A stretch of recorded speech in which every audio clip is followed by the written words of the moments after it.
Hello. Good evening, everyone. Well, I don't know if anyone's actually in here yet. I can't quite see that at the moment, but I will in a second. Um, if anyone is, welcome. If not, I hope you enter soon, and thank you for listening to the podcast or watching the YouTube video after the fact. So tonight we are going. I forgot to introduce the show last time. I'm not going to forget to introduce the show this time. This is and it is a podcast where it's about history, and it is 100% unscripted. And it is the only unscripted history podcast. And if you know of another one, please don't tell me, because I like feeling special. Thank you. So tonight we are going to be sticking with the spooky Halloween theme, and we're going to be watching ParaNorman and talking about witch trials, especially the Salem witch trials. But there's other ones as well that will be coming up. And so what we're going to do is ParaNorman is available on Netflix. So if you pull Netflix up and you hit play on ParaNorman, there's the little timer or big timer right up there, and that is going to be the timestamp of where we are in the movie, so you can sync up and watch along, and then that way my commentary will sync up along with what you're watching. So yeah, and so we're gonna start, and what we can do is like hit until like a logo shows, and then as soon as it fades, press pause. Yep. That tends to work. So, oh no, it just starts with that. There's no logo. Okay, so just rewind to the beginning. And pause at the beginning, yeah. Okay. So we're not watching it on Netflix, so it's going to be starting at the very beginning. So if there's a logo or anything, please get to the end of that. And it's going to be starting with the purple and pink screen. It said feature presentation. That says feature presentation. And that is where we are going to be going. So we're going to hit play in 1, 2, 3. 3. All right.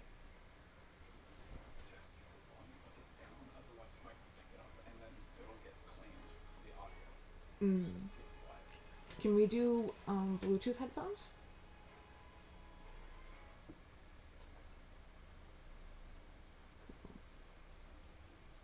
Okay. The Focus Features logo just went up, and it says Leica. And the Leica is gone. Alright, and now it's Brian's. I have... Oh, but they're dead. Just kidding.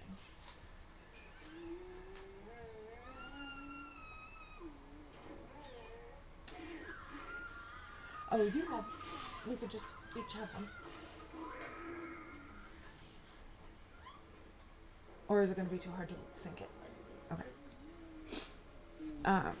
There's not a lot to say about history in this part, so we're kind of just figuring out a way to avoid getting copyright dinged. So I love this movie. It's super cute. If you haven't watched this before, first off, you should probably pause this and watch it, unless you're watching it live, so that you can listen to the commentary without losing out on the movie, because it's a good movie. But if you don't mind me talking while you watch it for the first time, let's do it. Yeah, and it's an excellent cast too. While we figure out the audio stuff, I'm gonna look it up really fast and let you know who all is in it. Like, I know Anna Kendrick is in it. I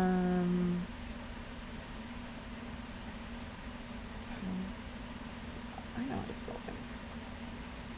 Alright, here we go. Okay.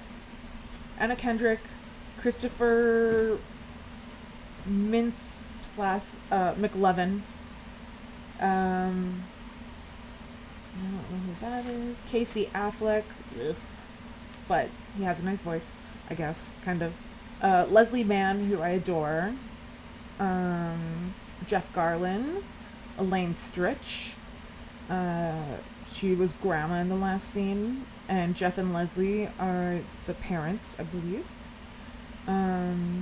Let's see, who else?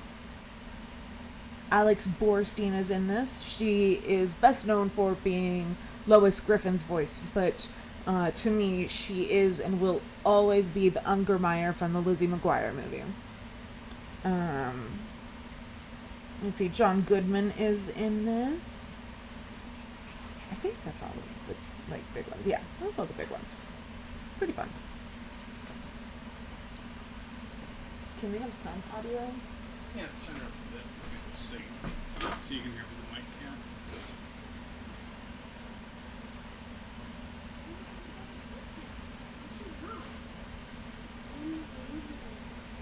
Alright. I'm going to find the fun facts.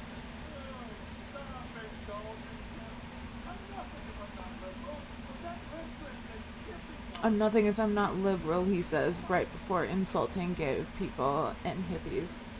Gotta love it.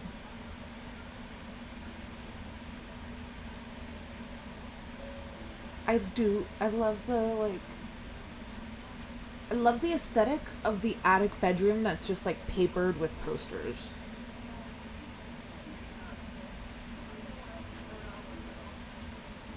He has skull and crossbones wallpaper. That's pretty fantastic. What are you looking for? Bluetooth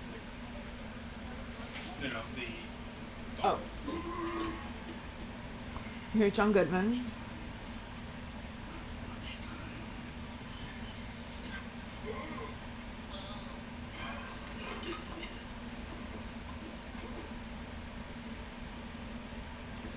I'm checking the trivia on IMDb to see if there's anything. Oh.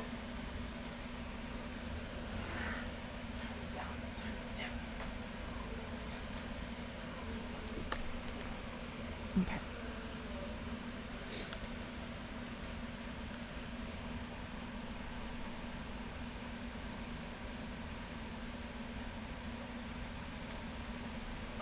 I love claymation. It's an underappreciated art form, I feel.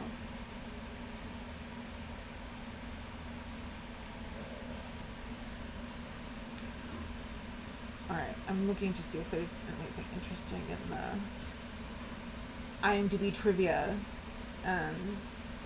while the historical aspects are coming in.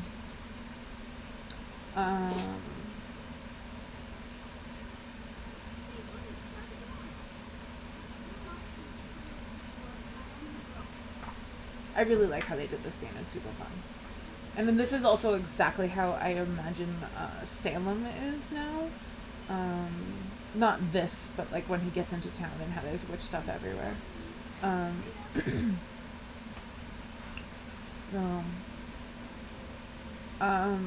First, like, fun fact. The place that we know as Salem is not actually where the majority of the witch hunt everything happened. What we know as Salem was Salem town at the time, and everything happened in a place called Salem Village that was like a couple miles away. And Salem Village, after everything happened, changed their name to Danvers. So if you go to check out Salem, you actually, like, you know, obviously go to Salem. That's where the museum is and everything. But, like, Danvers is where everything happened. That's where the Gallows Hill is. Like, that's the actual stuff. But they don't really like it. Whereas Salem loves it. So, witchy wieners.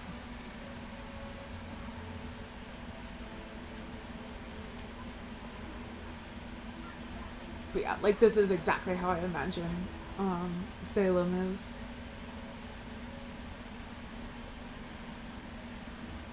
Let's see.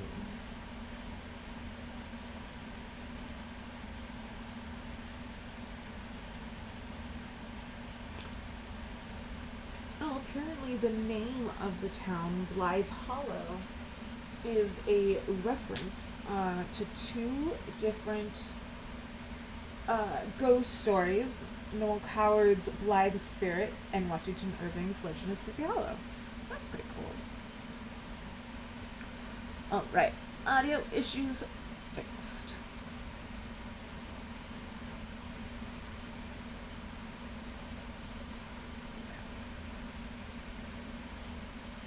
Almost all of the IMDb trivia is like spoilers.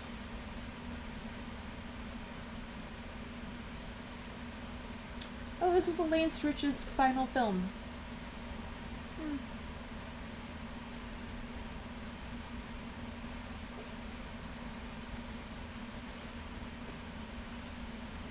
Oh, apparently Jeff Garlin based his performance of Norman's dad on his best friend Judd Apatow, who Leslie Mann is obviously married to, so that's funny.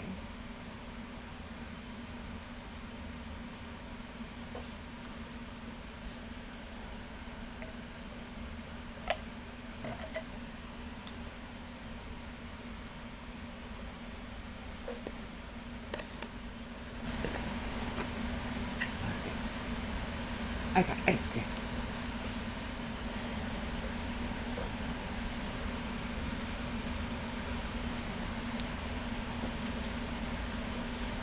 I think this is Alex Borstein, I'm pretty sure. I don't know if I'm the real one. Oh.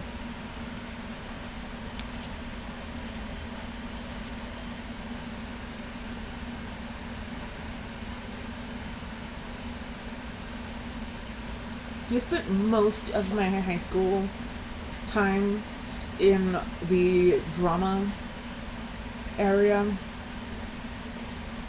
And this is not how it went.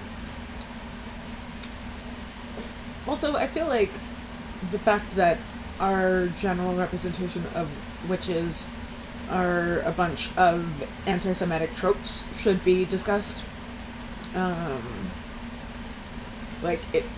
They are definitely coded to be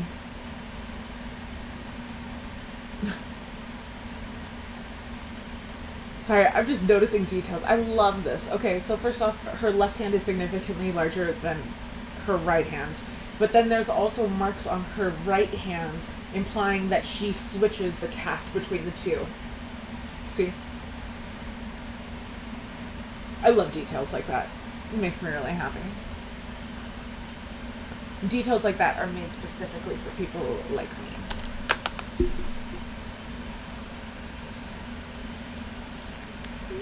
Ice cream.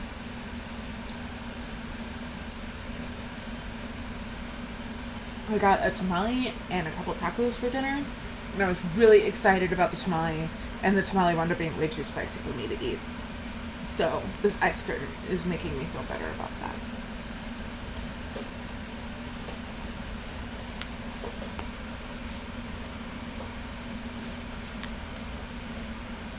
So literally, like, that's something that should get that kid kicked out of school. Like, that's putting another child's life in danger. I had a coworker who got fired for pretty much that reason.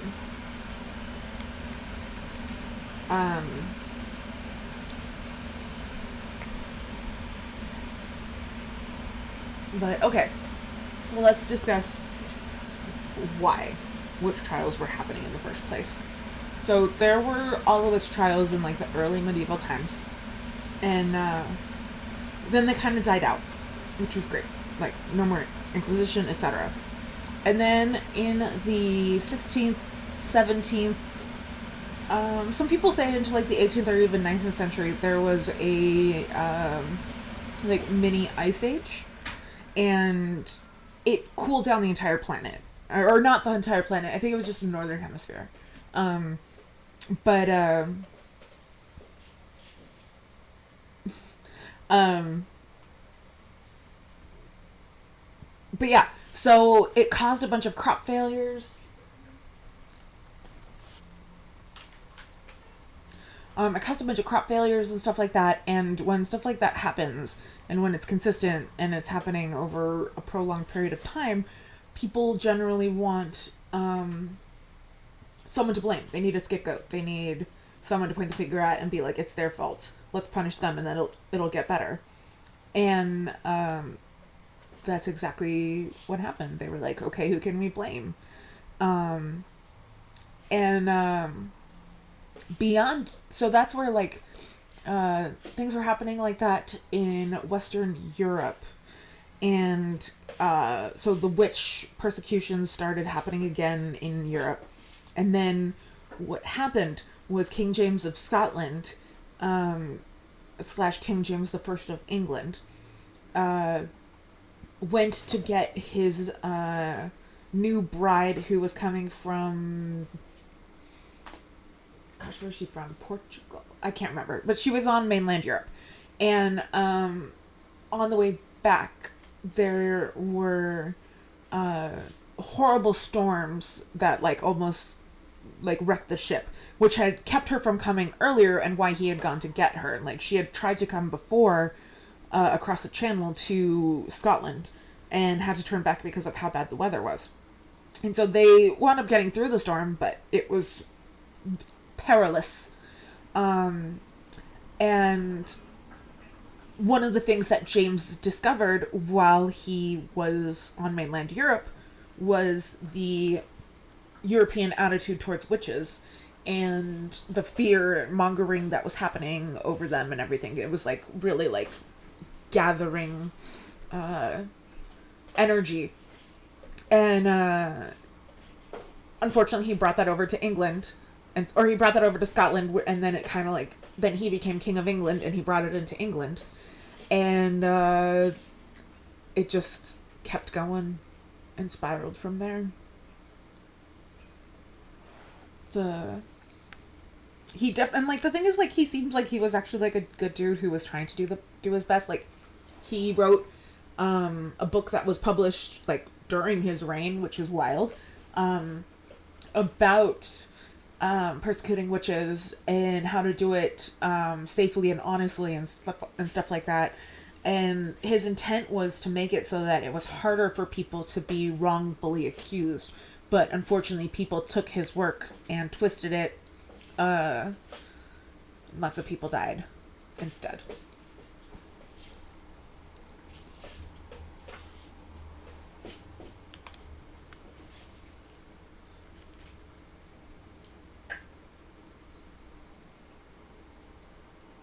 I take back what I said about Casey having a decent voice. He works for the character. That's what I'll say.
Oh, right.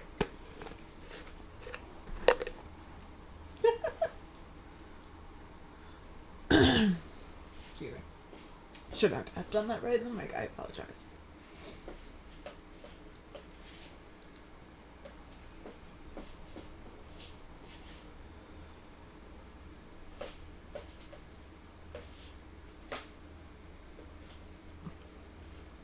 So, okay, let's talk about the Puritans.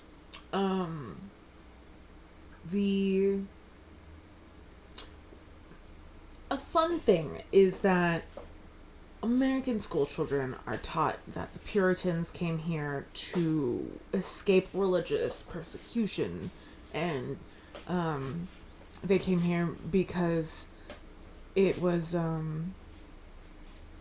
like they could establish whatever they wanted and make it whatever religion they wanted. That's what we're taught.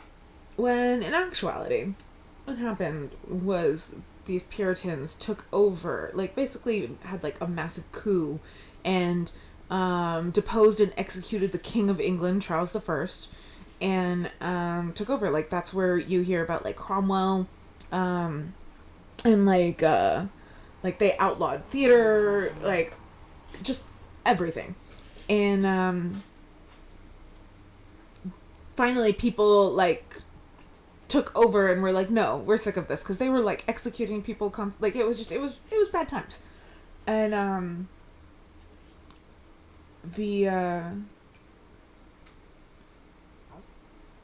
oh my goodness, I lost my train of thought. I want to see a fun spooky owl. But yeah, so they were basically chased out of England and had to come here. And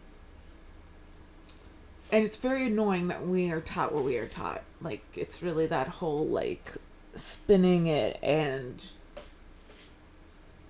telling future people.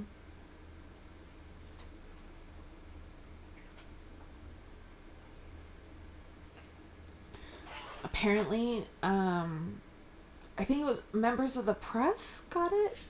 But like people were sent like, yeah, press kits. And it included like a claymation figurine of one of the like zombie characters. Like those guys.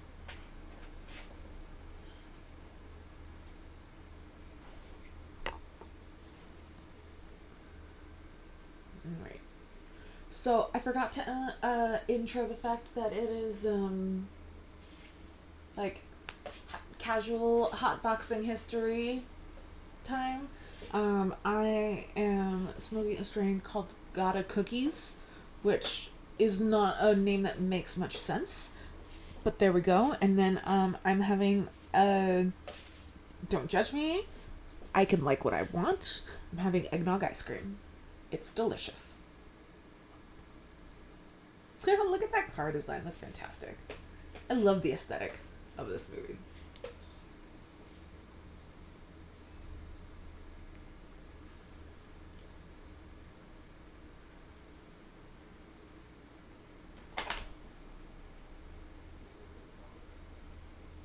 Aw. It's terrible. If you can't accept like whatever your child is going to wind up being, no matter what, don't have kids. Excuse me.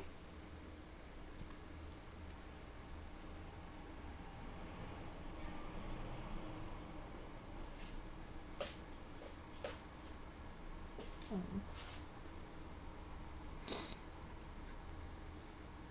Maybe his grandma's unfinished business is to be there for him because no one else is.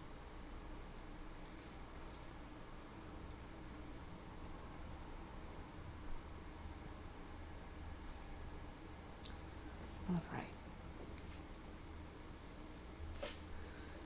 I see that people have joined, so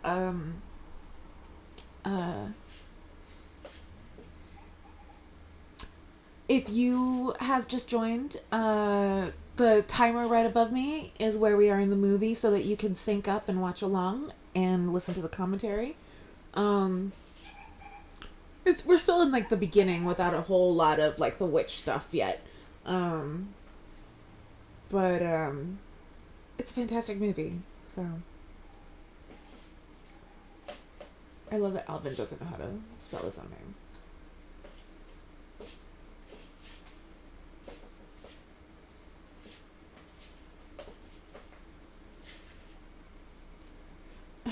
I'm thinking of that like Austin Powers, like the you show that to her who's boss. And then the who does number 2 work for?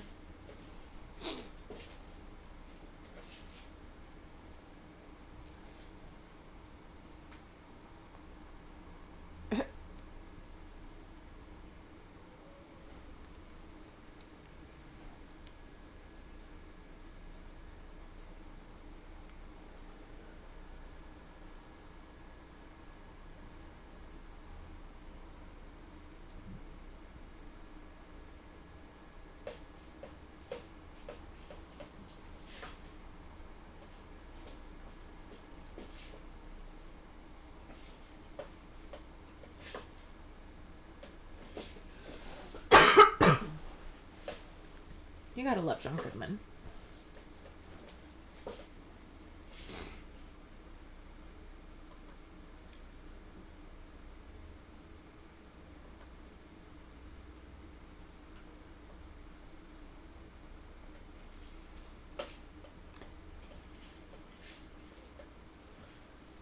Uh-oh.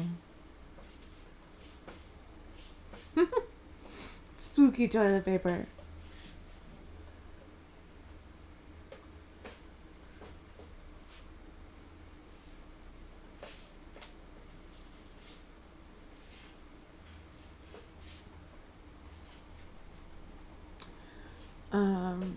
People today are still trying to find the bodies of the victims of the Salem witch trials. They were buried in unmarked shallow graves, like basically just kind of thrown in a hole in the ground. And now people are trying to find them. We're pretty sure we found some, because some of them, like, their families would come and claim the bodies, or like come back at night and like dig them up.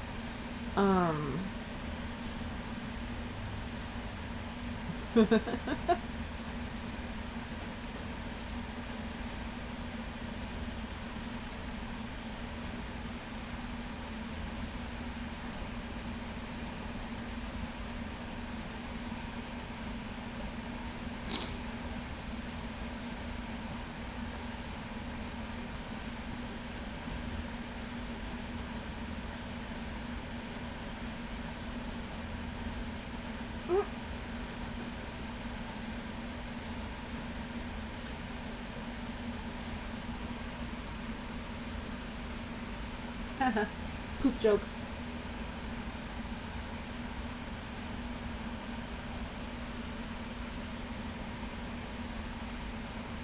Look at that hair texture. Claymation is so great.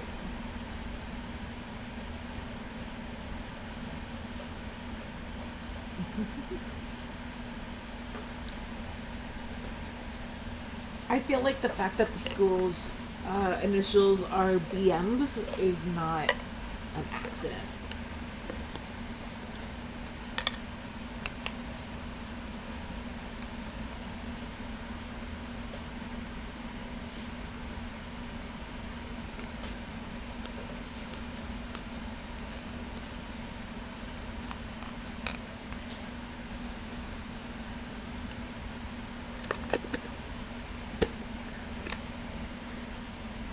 Anyone who has joined since the last time that I said it, please feel free to grab an ice cream or a smoke or a drink, because this is casual hotboxing history first.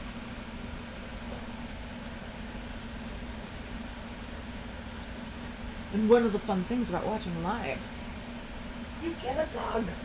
It's a Smeagol. Hi. Can you say hi to everyone? Hello.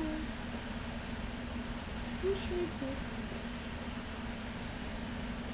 I'm sorry, did I make you look? Yeah.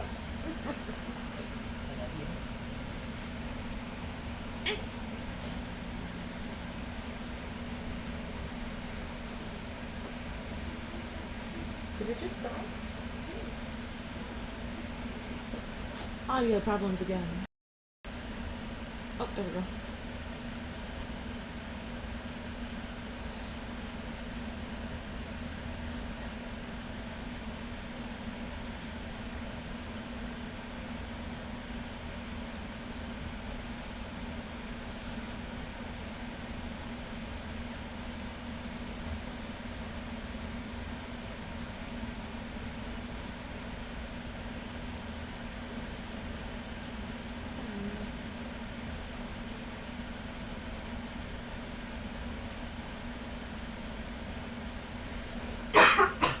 Excuse me.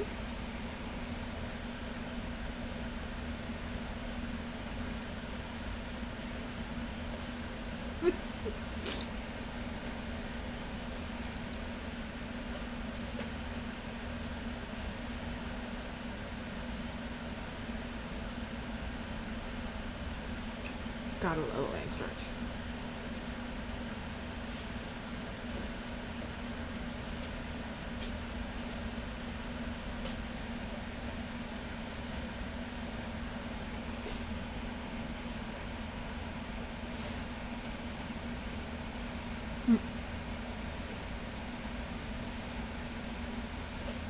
Yeah, that's her unfinished business.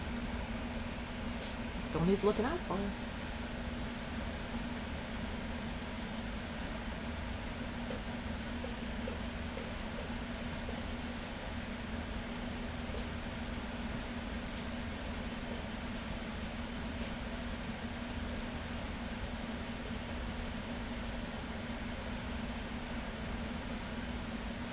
I don't think they're talking about taking care of him anymore.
Yeah, I feel like if you live in that house, like, people are allowed to call you the creepy old man.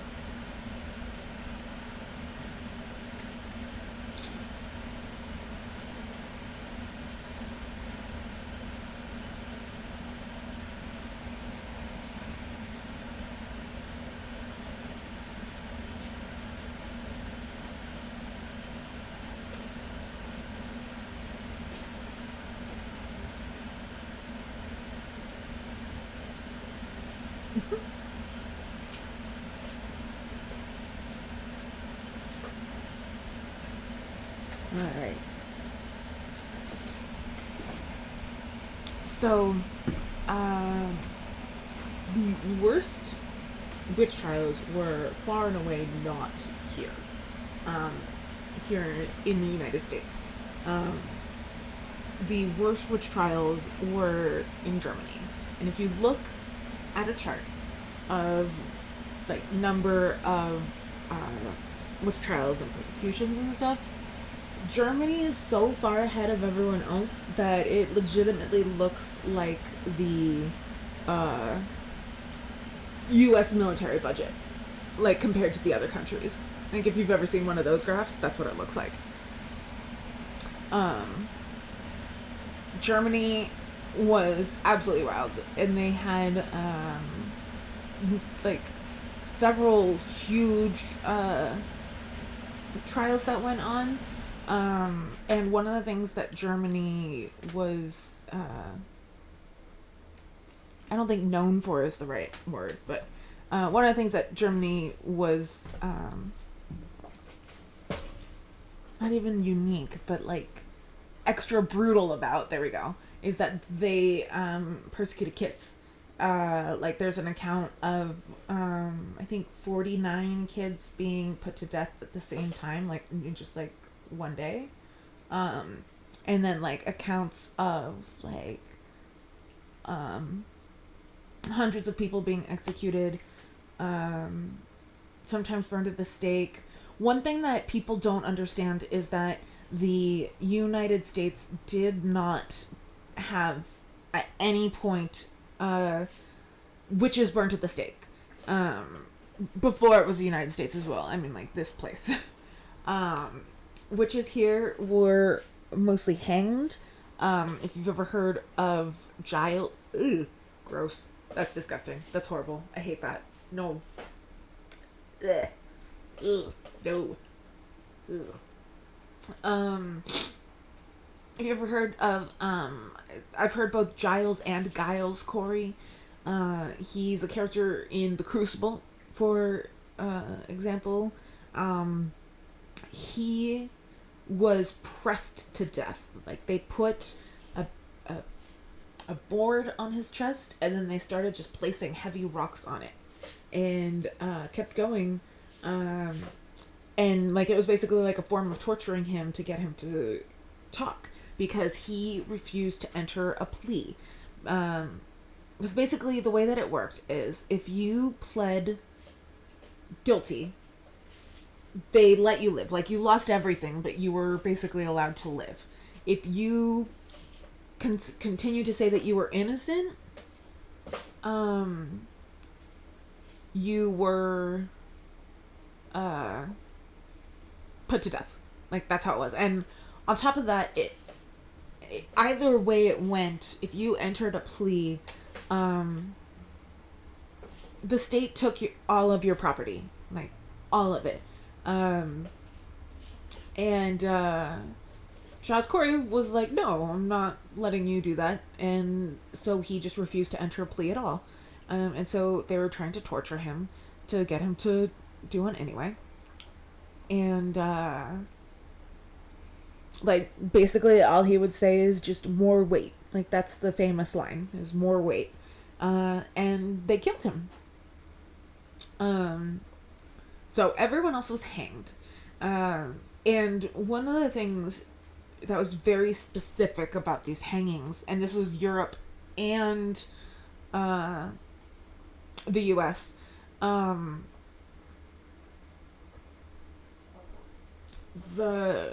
it wasn't hanging the way that we normally think. It was either a short drop or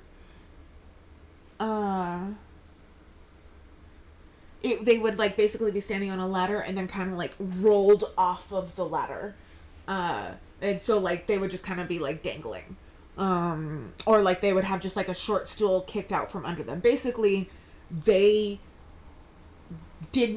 made it so that their necks would not break, and then that way their suffering was longer, and they choked to death instead.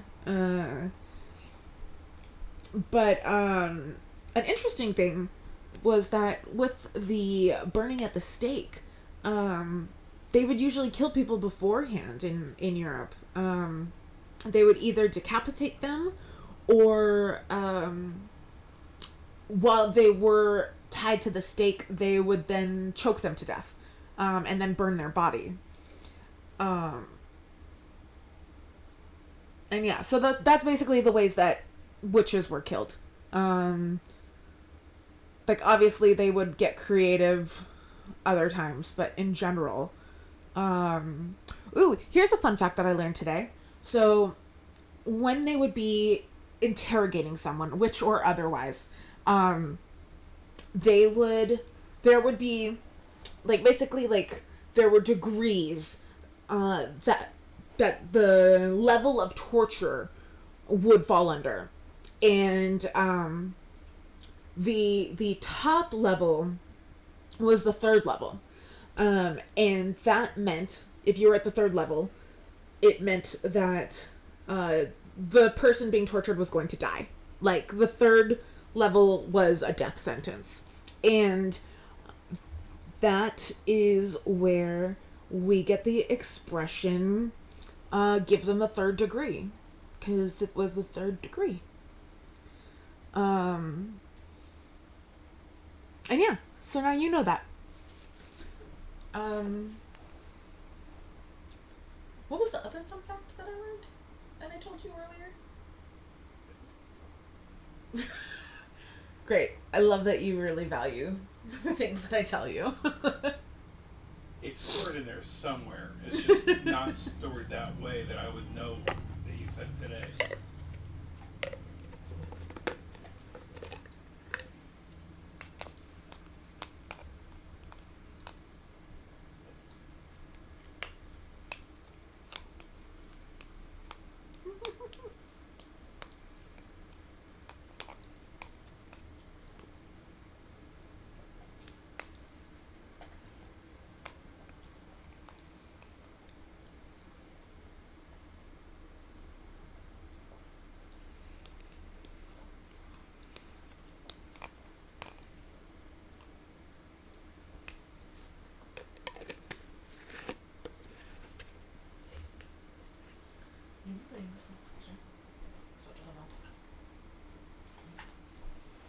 All right.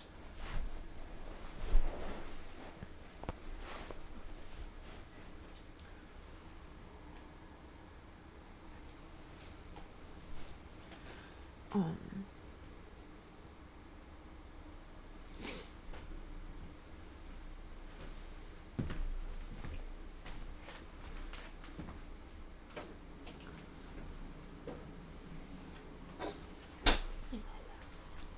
right. Oh yeah, isn't that super fun? Welcome, Rhetoriku. It's lovely to see you. Yeah, I love finding out stuff like that. I love finding out like the origin of different phrases and stuff and etymology and such. There was another really fun fact that I had, and I can't remember what it was, but it'll come up. It'll come up. But it's going pretty well. Just had some delicious ice cream. Have some fantastic weed. Have a beautiful dog cuddling up with me. I hope your night is going well. I hope you enjoy ParaNorman. It's a good movie. It kind of sucks that Twitch has the like intense copyright laws that they have, because it would be a lot easier if I could just like have the movie playing, but this is as good as we can get, honestly. Oh, it's so fun. This one, and most people have seen Coraline, but the other one that's really fun is the Box Trolls, which I think is also on Netflix. I really recommend both. They're all super fun. Box Trolls is definitely not what I would consider spooky, though. Maybe a couple spooky moments, but not like this.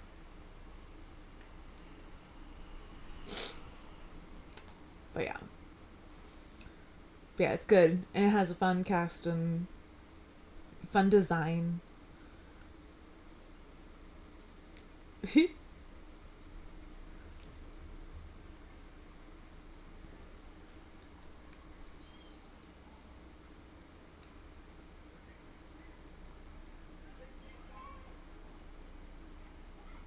I am trying to remember what that other thing was. It'll come to me as soon as I stop trying. This is about as scary as I can get. I don't do very well with actual scary movies. It doesn't go very well. And it doesn't go very well for anyone sitting near me either, because if you're sitting near me, chances are good you are going to get hit. Like, because I tend to flail, and I also tend to not intentionally hit, but not unintentionally. More of like a type thing. I don't do well with jump scares or gore. Retorku, what time zone are you in? Are you on the East Coast? In America? I'm assuming America. Like, that's a big assumption.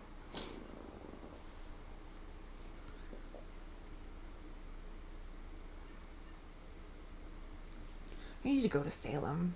I've never been there. And now I moved from Southern California to New York City. Oh, we're kind of neighbors.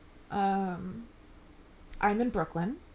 And so now I'm like close to Salem. And I really want to go and check it out. Have you ever been to Salem? Have you ever been to Danvers?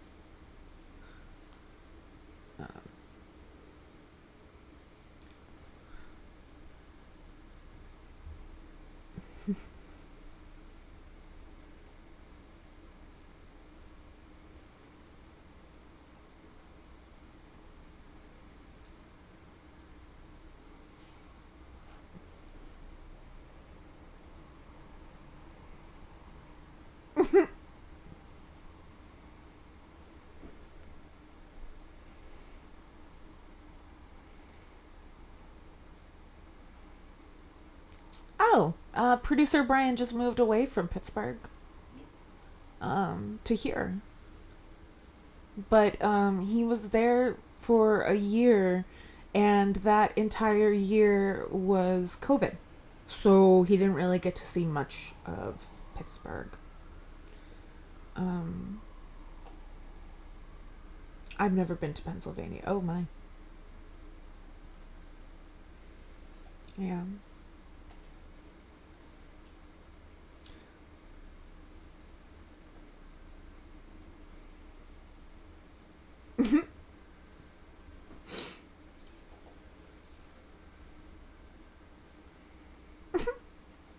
I love that kicking the head affected the body.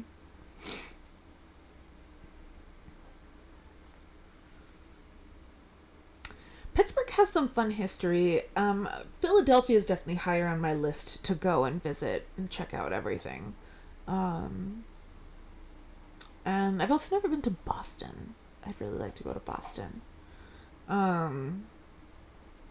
But I can't go to Boston in the fall, or I can't sing the VeggieTale song, The Pirates Who Don't Do Anything, because part of that is I've never been to Boston in the fall. It's a classic song. Excellent. Whoever like recorded the vocals must have had a lot of fun.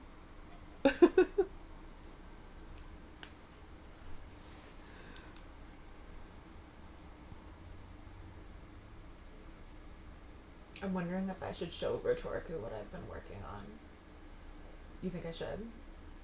Okay. Rhetoriku. I'm gonna show you something, and it's like top secret. But I've been working on a present for John, Idarola, anyone else tuning in that's the host of the Damage Report.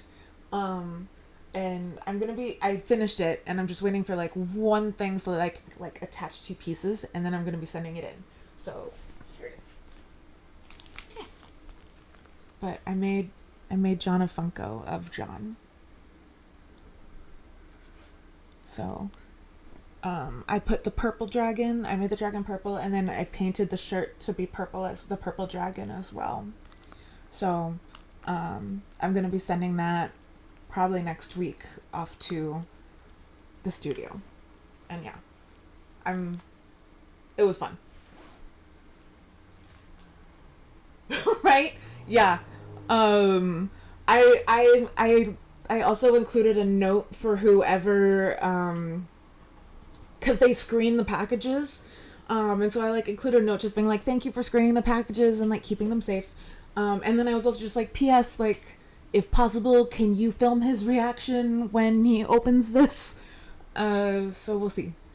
But yeah, I'm pretty pumped to send it out. I also altered the box, and like the back of the box where like it tells you like the other Funkos in the set.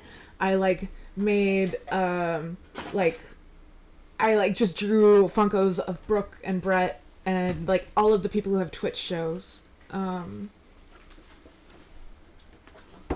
But I don't know if it's gonna be obvious for the camera, but this is why it's great having a producer. But yeah. This is my Vanna White. But yeah. So I'm pretty excited about sending it. Yeah. I'm waiting for a little thing to attach. Like I'm basically getting command strips and I'm gonna cut like a little piece to make it so that he can like attach to the dragon, but you can also like remove him from the dragon if you want, so that it's not like permanently attached. But yeah, it was a fun project. Lots of Dremel and sculpting.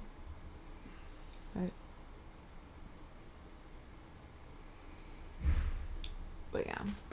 So if you are listening to the podcast version of this, I will be posting pictures of the giggity non-permanent mounting. But if you're listening to the podcast of this, I will post pictures of the present once it is Smeagol. Once it's been sent off and like I know that he's seen it.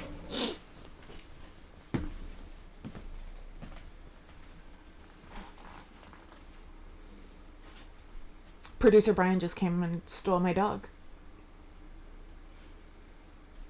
Yeah. All right. Hi, cutie. Hello. Oh. The sound stopped again. Should be back up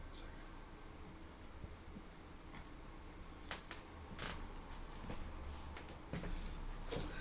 Yeah, when now when it is shown, you're gonna be able to be like, I already saw it.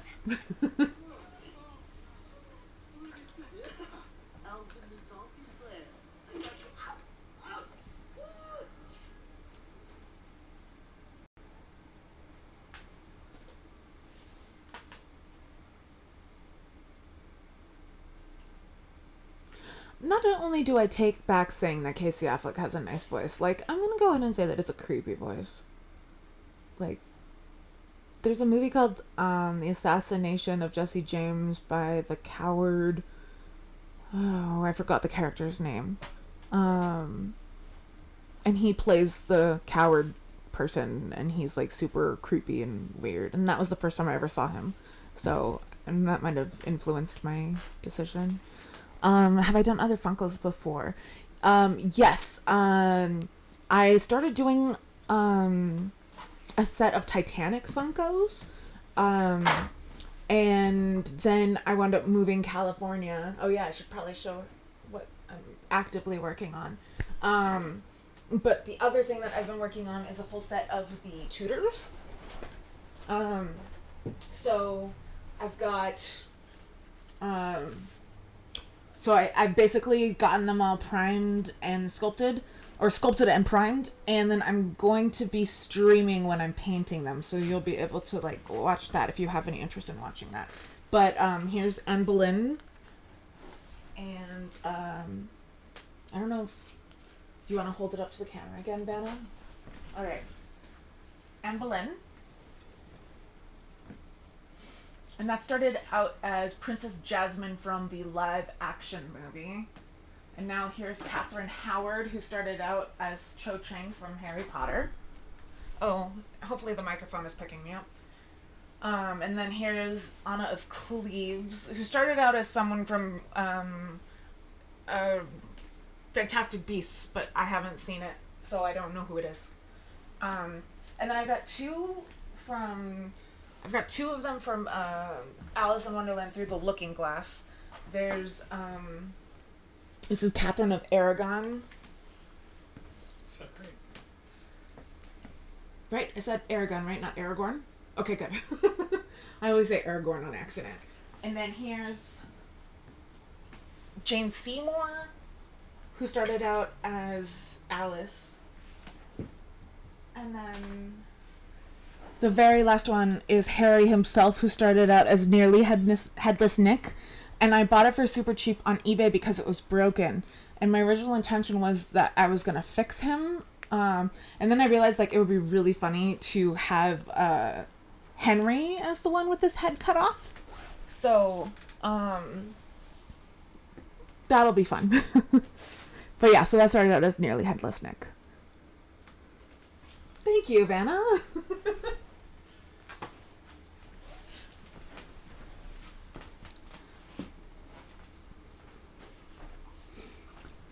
But yeah, so it's fun. I'm like, it's been a couple years since I've done anything, so it was nice to get back to doing that. I feel like there are plenty of people who'd want various custom figures of themselves. There's definitely a market for it, and like I've seen people making like characters from books and movies and stuff that Funko doesn't make. So I'm kind of like poking at what I'm gonna be doing next, but we'll see.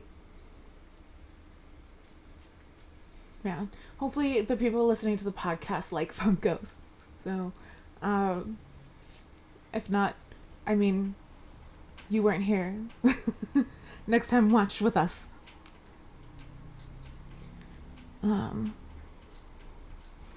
Literally being shut up in a library during the apocalypse would be like my dream. That's perfect. I'll be happy.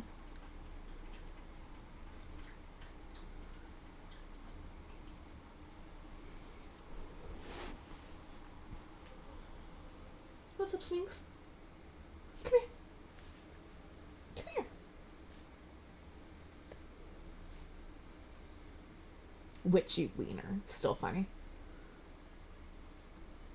Hung and dried.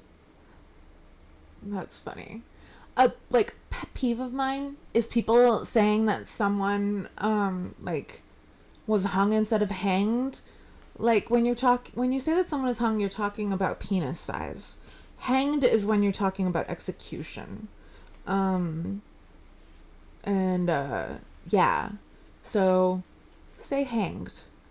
You're hanged.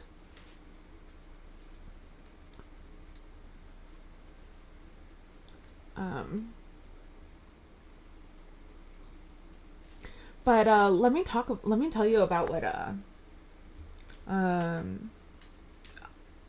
what like executions like. There's one that's really common called hang, drawn, and quartered, and like I feel like most people have at least heard of that, but the like what it actually means, yeah, right. He was well hanged. I saw like a Twitter thing that was like like it was like judge like the he used to be hung until dead or something like that, and then like from the back of the courtroom like he's already hung, your honor, and then it was like excuse me, judge, please unhandcuff me so I can high five my wife. Like so if you are hang, drawn, and quartered, it means first they hang you, but the trick is that they cut you down before you are dead. So basically, you are just choked, like, horribly, not in, like, a fun, sexy way, like, it's bad. And you're almost dead, and then they cut you down. And so you're kind of, like, trying to recover from that. And then what happens is they disembowel you. They, like, if you've ever seen Braveheart, Like, that's what that is. They will, like, pull your intestines out and feed them into the fire in front of you. And then the last thing that they'll do is pull your heart out and feed that into the fire, like it's Indiana Jones or something. And then the last part is being quartered. And at this point, you're dead. But what they do, there's different ways of doing it, but like the traditional way is that they would tie a horse to each limb, and then the horses would all walk in different directions, and that would just sorry, I hit the mic, I'm sorry. That would dismember, like, I have Italian blood, I move my hands when I talk, but the person would be dismembered, and generally the knot is placed under the prisoner's left ear.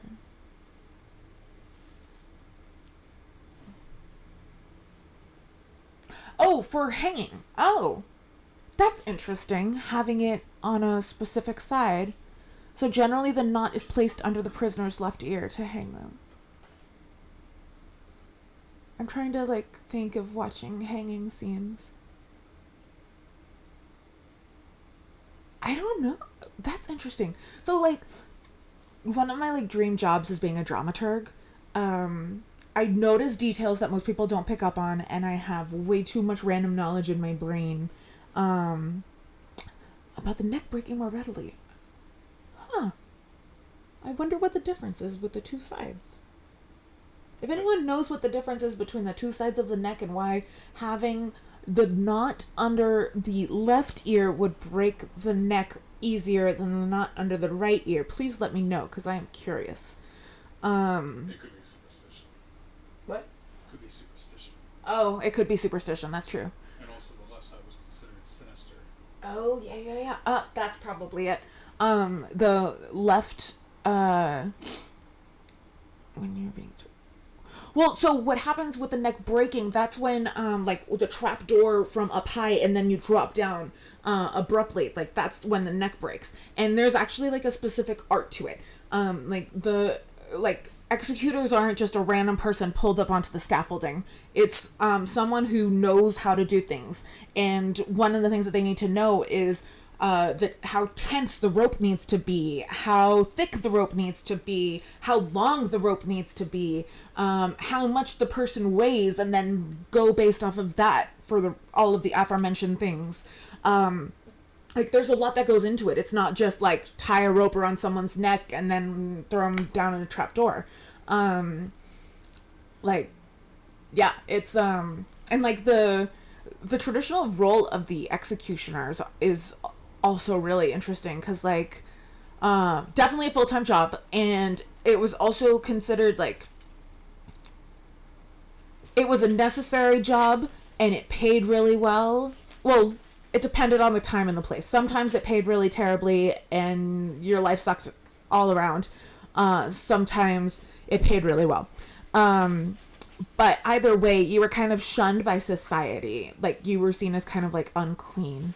And for a bunch of societies, like the Tudors for sure, you were expected to pay the executioner before they executed you. Like, just right before they execute you, you just hand them, like, a pence or whatever. Oh, here we're getting into the historical part now. Alright. So, I'm gonna wait until the reveal. I don't want to spoil anything. What? I'm going to mention they can join you if they want to sync up. Did more people join? Yeah, there's more people, yeah. Oh, okay, so there is a link. Do you want to send it again? That you can click on and join to be approximately where we are in the movie. You can also just look at the timestamp and skip ahead to that. But so, one of the things is that if you were accused of witchcraft, that was kind of it. Like, you didn't really have any more,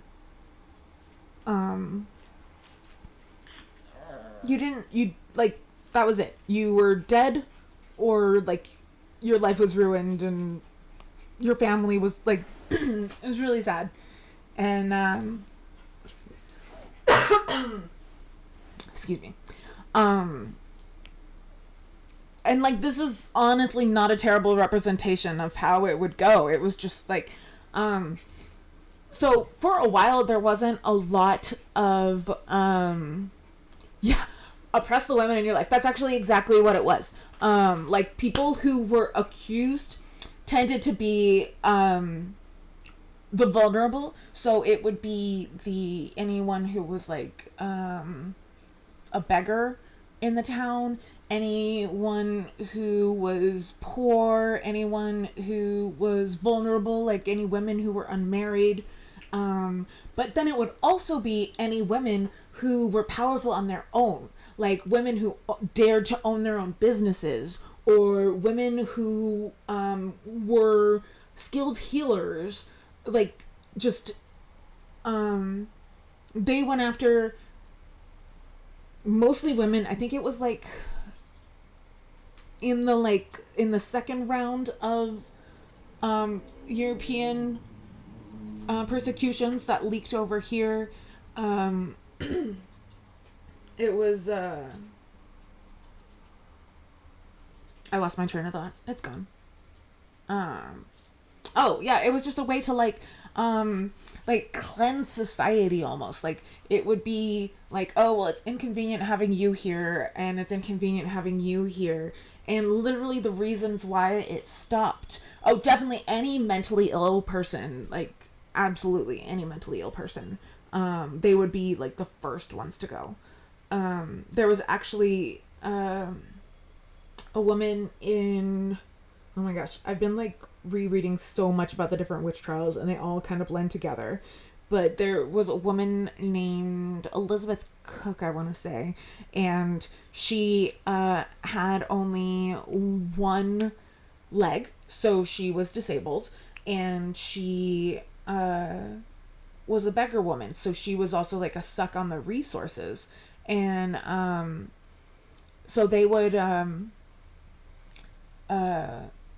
like she was like the first person accused basically, and they were determined to get her. So it wasn't just like they just went and like interrogated her. It was like they went straight into torture. There was a whole thing about having the witch's mark, and it would be like they would like search your body for any mark that they could say was that. And that would be like a birthmark, a freckle, a mole, an age spot, like anything that looked like it didn't belong there. They could use that as proof that you had been in Congress with the devil and he had left that mark on you. They would also call it like the third teat, which is always fun. And so this woman, like a bunch of women from the village went and like tortured her to find a spot. Like there's no other way to describe what they did to her. It was torture. And you know how bad it was because the mark that they wound up finding was on her genitals. And like just like learning about her story just breaks my heart. And like she was supposedly like a grumpy old lady, like she would yell at people, but that's not like you don't do that to someone because they're grumpy, you know? And so they brought her, like basically at the time they needed a confession. Like you needed the witch to confess in order to like persecute them. And she wouldn't confess. And so what they wound up doing was keeping her awake and not giving her water or food. And it wound up being like 3 nights total. Like they might have like given her water basically just to keep her alive, and that's it. Oh, that sounds like the police. You may be dead, but I'll still shoot you. So what was I saying? Oh yeah, so they were keeping her awake, and hey, come here. This is Smeagol, if anyone doesn't know Smeagol. Hi. Hello, my love.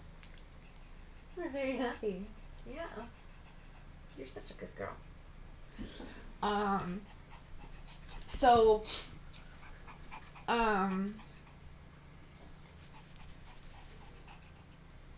yeah. So they kept her awake, and, eventually she confessed. Like, it's kind of like people have a breaking point always. And like, it wasn't just that she confessed and they were like, cool, now we're putting you to death. It was that she confessed and basically like demanded to be put to death. And like the king like interrogated her and was like, she's not really a witch, and like demanded that they let her go, and she was like, no, and like convinced him that she was actually a witch. Like, that's how broken she was. There's another story. I think that this is the Pendle witches in Scotland. Like I said, they're kind of all mixed together. But there was a girl who she was part of like a medicinal family, like basically the type of family that would be accused of being witches. But what happened was she was walking and came across a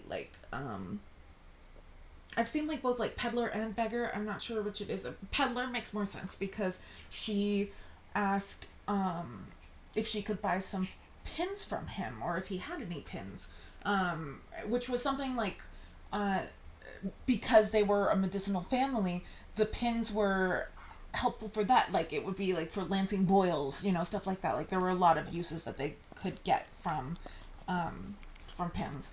And he basically just like ignored her and brushed her off, and she got annoyed, and so she cursed him, and like cursed him under her breath while he was walking away. And in an example of some of the worst timing of all time, he had what was almost definitely a stroke, if not right away, like within like a minute or so. Like, it was soon enough after that she saw it happen. Like, she saw him collapse, and she was like, oh my god, I killed him. That was me. I did it. And so she went and turned herself in. And by the time that she was like turning herself in, like, this poor girl was just like struck by guilt so badly that she like was like telling them like that she actually had like a hellhound that she summoned, and the hellhound asked like, what do you want me to do? And she said like lame him or cripple him or something like that. And so like making up all this extra stuff. And so she got arrested, and then on top of that she named other people, which, like, what the fuck?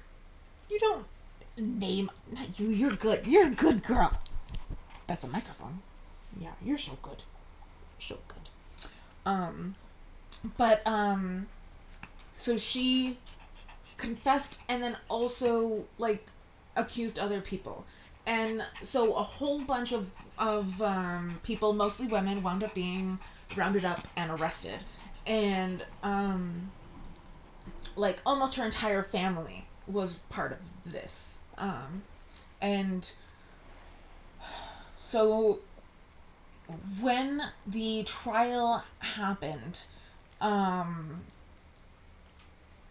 like her mom was one of the people arrested and under trial, and they pulled forward their witness, and the witness was the 9-year-old daughter / sister of the family. And she immediately said, like, my mom is a witch. And the mom, like, lost her shit and was like, you stupid girl, you don't know what you're doing, shut up, like, I curse you, etc. Like, and so basically the like, it makes it so that you're kind of like mm, she was probably doing this to get away from her mom. Like, her mom was probably super abusive, and that's how she could get away. But she then also testified against other people. And so basically, the entire family, except for this little 9-year-old girl, Janet, was put to death, except for the grandmother who died in prison. I can hear myself in echo. Where? From where? I don't know. That screen? Very distracting. Sorry. Okay. But yeah, so basically they were all put to death except for the grandmother who died in prison waiting for the trial, or the execution. I don't remember if she went to the trial or not. But, yeah, and then, like, that was just kind of, and it wasn't just them, like, there was a whole bunch of people that got put to death. And then, like, the little girl just kind of, like, disappears from historical record until about 20 years later, where she, like, someone named Janet Device, showed up in a roster of people who had been rounded up for witchcraft and wound up being put to death. So some sort of, like, brutal, karma, I guess. I don't know. Like, I don't know how to feel about it, because, like, yeah, people died. Hello. I love you too.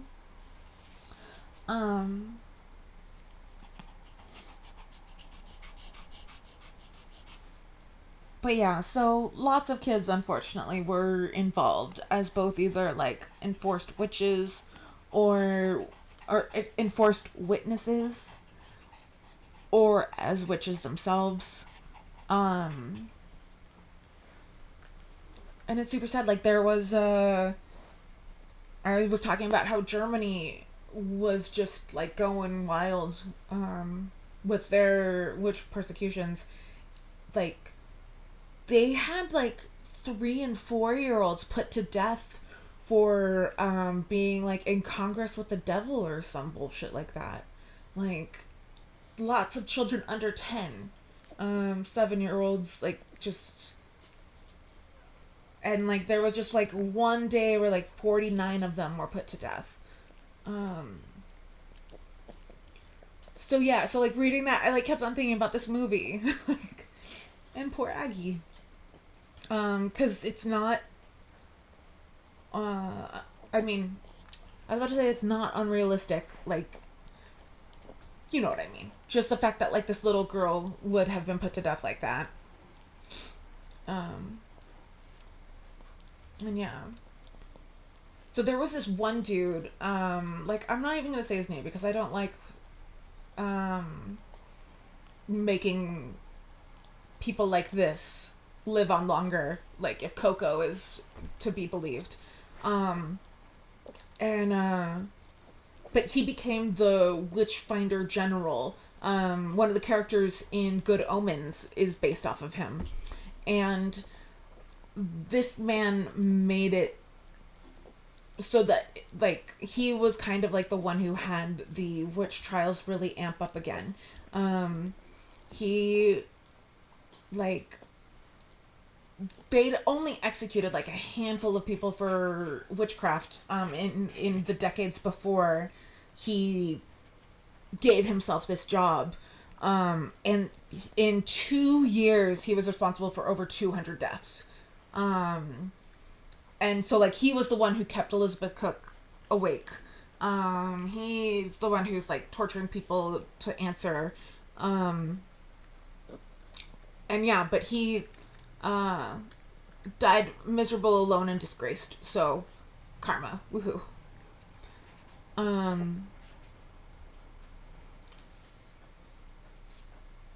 But yeah, like, it's just, it's really sad how it'll be, like,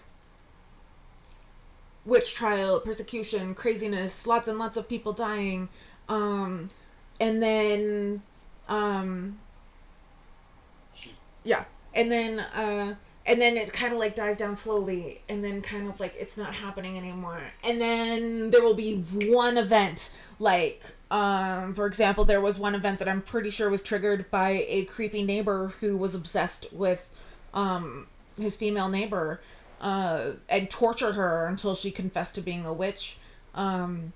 Like brutal, brutal, brutal torture. And so like things like that, like like, and then because of her eventually confessing, they also made her confess who was in her coven, and so that pulled up more people, and then those people were forced to confess who else there was, and it just like kept on growing. It's like the most brutal pyramid scheme of death. But seems like a thought-provoking movie. Had not really thought of witch trials as being a tool of patriarchy. Very interesting. Have a good night. You have a wonderful night as well, Rhetorica. I'm so glad that you could join. Thank you so much. I tend to be able to find the feminism in most topics. I think the quote from New Girl is, "I hope you like feminist rants," because that's kind of my thing. But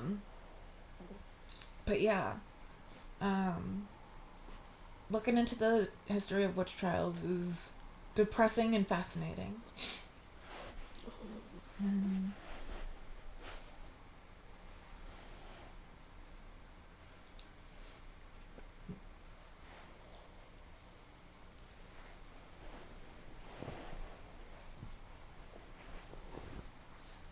you have it? My weed. Do you have it?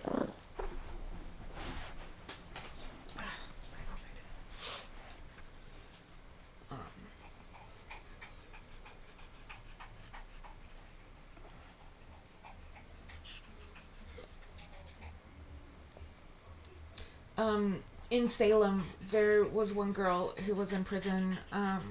Like it's thought that she confessed in order to join her mom in the prison, which is just like the most tragic thing ever. And they had to special make manacles for her because the ones that they had were too big for her. Like that's how small she was. She was definitely under 10, but I can't remember exactly how young, and I don't want to give the wrong age, but she was definitely under 10. And I can't remember what ended up happening with her. But yeah. I would also just like to say, for anyone who is a fan of the Crucible, which is amazing, and I was actually originally going to be doing the Crucible, but the Crucible isn't really available for streaming anywhere, and so I wanted to make it something that was more readily available to people, and ParaNorman is on Netflix, so, but in the Crucible, they have Abigail Williams having had an affair with John Proctor. No. I just want to say that for them, on their behalf. No. Abigail Williams was 11 years old, and John Proctor was an old man, and, like, they never had any sort of, like, interactions like are in the play / movie, like, completely separate. But yeah. Like, how sad is this? Is this where they buried me? Hello, beautiful. You're so cute. You're so cute. Oh, up here. Oh no.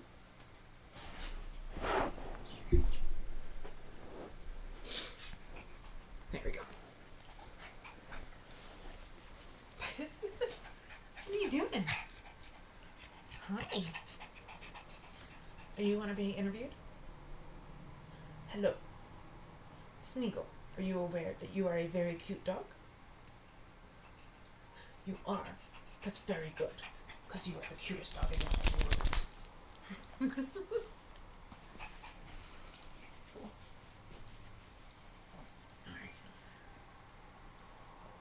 Yeah, I like that in this movie they all realized that they did wrong and bad. And there was some of that after Salem. There was like basically like the village at large made an apology. They had some of the people who wound up being excommunicated. Communicated?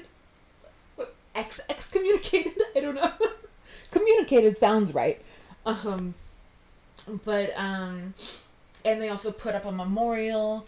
Like they really, it took a while though. Like the last of it has only recently happened.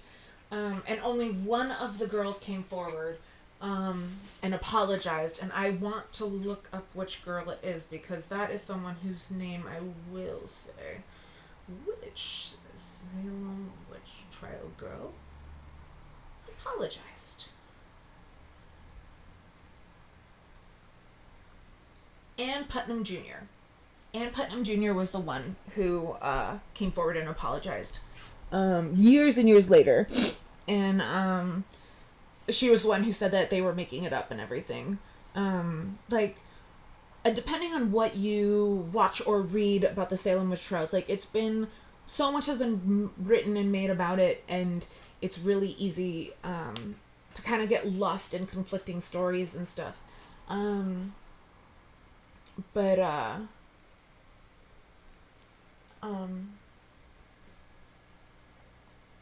This is also the first openly gay animated character ever written, so it's too bad that it was a joke at the end of the movie instead of representation throughout, but hey.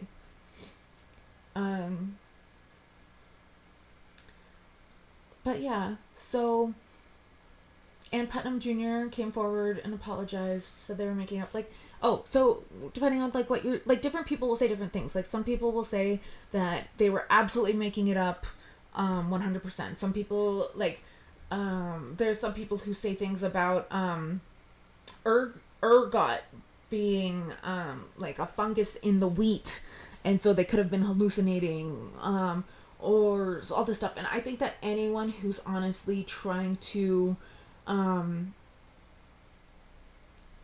explain it to themselves in a way that isn't just like, these were bratty kids who just wanted attention, that they're lying to themselves. These are bratty kids that just wanted attention. But, like, also you can kind of understand, because Puritan society was horrible to children. Children were considered just tiny adults, and they were expected to behave as such. Like, you didn't really get a childhood. But at the same time, if you were a child, you were expected to be seen and not heard. So they both expected you to act like an adult, but not have any of the perks of adulthood, like being listened to. And, like, this was the first time that adults were paying attention to kids, especially girls. And so, like, you can kind of understand why, once they started getting attention, they wanted to keep getting attention, and they wanted to keep on making it more and more and more, and why they wanted to prolong it. And who knows how long it would have kept going if they hadn't kind of run out of vulnerable people, and they wound up going for people who were more powerful, more connected, and that was what wound up stopping it, basically. Because suddenly people realized, like, oh, I'm not safe? Well, then that's a problem. And so it just kind of, like, slowly died down and died down. Like, they were both, like, they were just getting, like, I think the expression is too big for their britches. And yeah, just definitely overly confident, and the power getting to their head, and, like, having people pay attention to them. And I'll also say one of the reasons why Salem, like, spiraled so out of control so quickly was that it was decided that they would let spectral evidence be heard, which was usually not the case. And spectral evidence is basically saying, like, oh, this person was over here at this time, but really they were projecting themselves over here where I was, and then they cursed me. And, like, the girl saying, like, oh, there's a bird flying around the courtroom, like a ghost bird or whatever, and like that would be allowed to be used. Stuff like that was allowed. And so when you have a low bar like that, like more people are gonna be found guilty and more people are gonna die. And that's exactly what happened. And yeah, so if you go to Salem today, if you go to the place that is known as Salem, you will find all sorts of campy stuff, especially if you go during Halloween, which is like absolutely a goal that I have. I would love to go during Halloween, and I'd also like to go during the rest of the year, just so I could like compare and contrast, like it's very touristy, and it's very kind of like what this town was, like I said. Whereas Danvers is like way more quiet about it. They don't want to attract attention to themselves. They don't want people to be having tours through the village. They don't, and yeah, and like, both of them have expanded enough that like, and because they were also both farm villages, like land that used to be farmland is now part of one or the other. So like the witch's house is in actual Salem, but back then it was like a farm way out, if that makes sense. That's something that also I run into a lot, looking up the history of New York City, especially Manhattan. Lots of farms that were there that got absorbed by the city. And so that's kind of what happened there as well.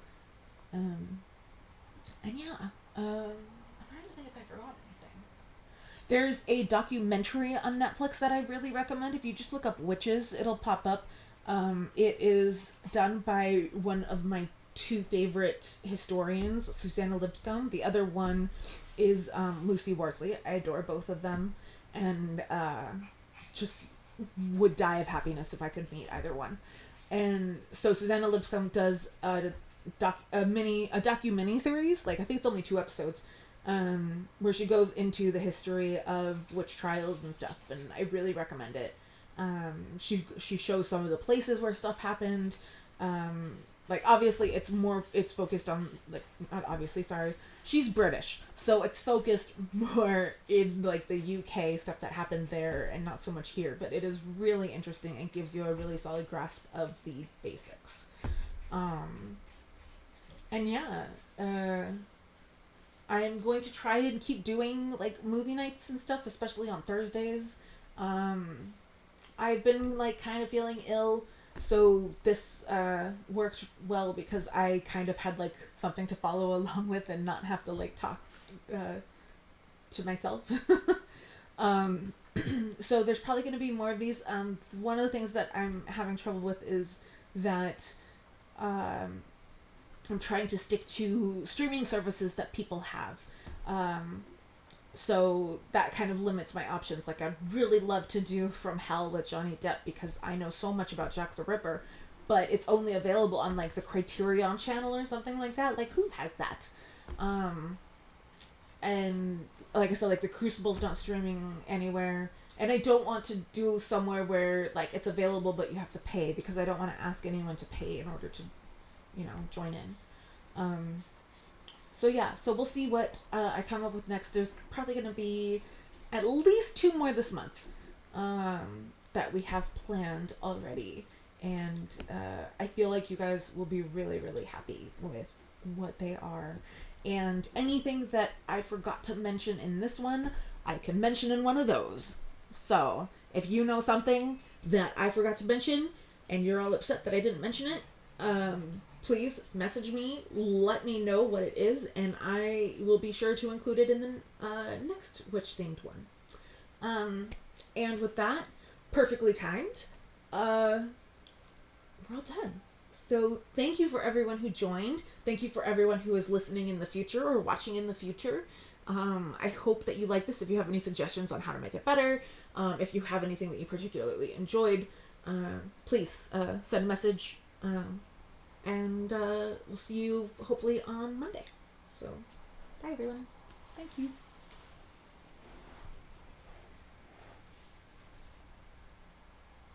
Can you open it? Just so I can see what they say.